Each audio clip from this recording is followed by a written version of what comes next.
A question I get asked a lot is, how do I actually take the plunge and become vegan?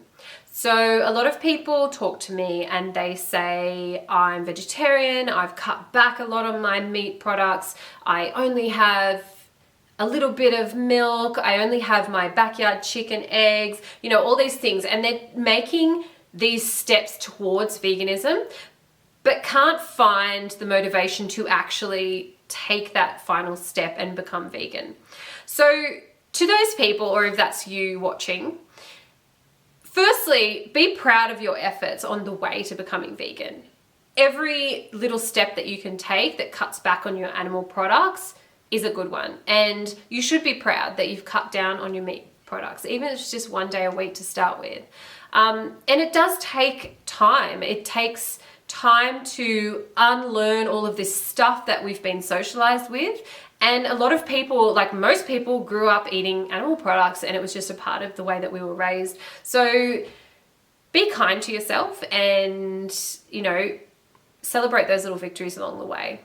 However, when you have gotten to that point where you really agree with everything that veganism is about, and you agree that animals aren't here for us to use and to abuse, then what you need to do is really make that emotional connection. And there's a lot of people out there who are, most people would consider themselves animal lovers. We love our pets. We see, animals that are in cages and we feel for them.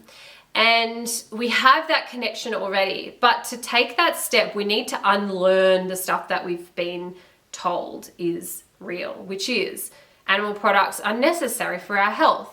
They're obviously not. I haven't had animal products for almost 8 years now. There's plenty of people that have been vegan for their whole lives and live completely healthy lives, thrive without animal products. So we know that that one's not true.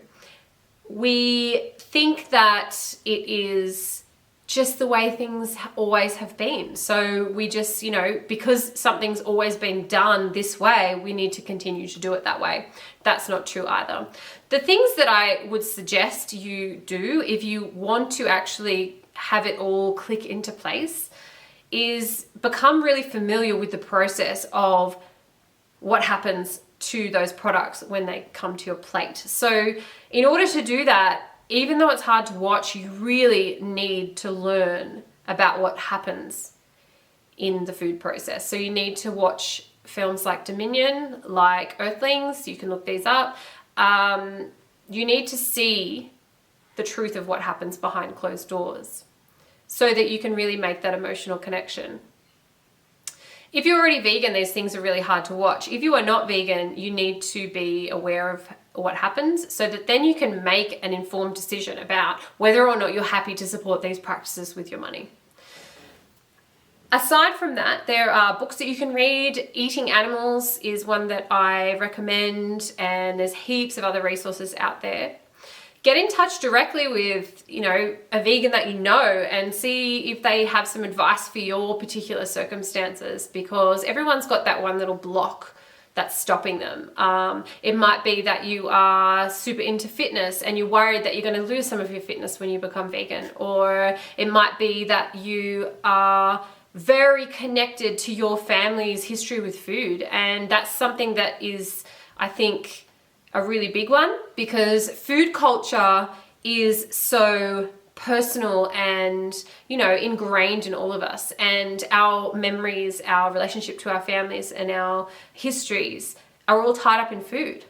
But what I say to that is that when we take that step, when we are forward thinking and we start to create new memories around vegan food, we can recreate those cultures and we move forward into the future, taking what we want from those cultures and building on them and coming into the future with something that is even better than it was before.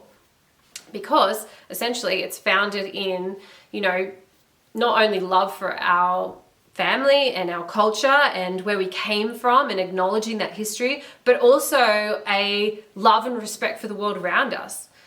So it's really about making that emotional connection. And once you do, food will become easy. It's not about food items. It's not about cooking.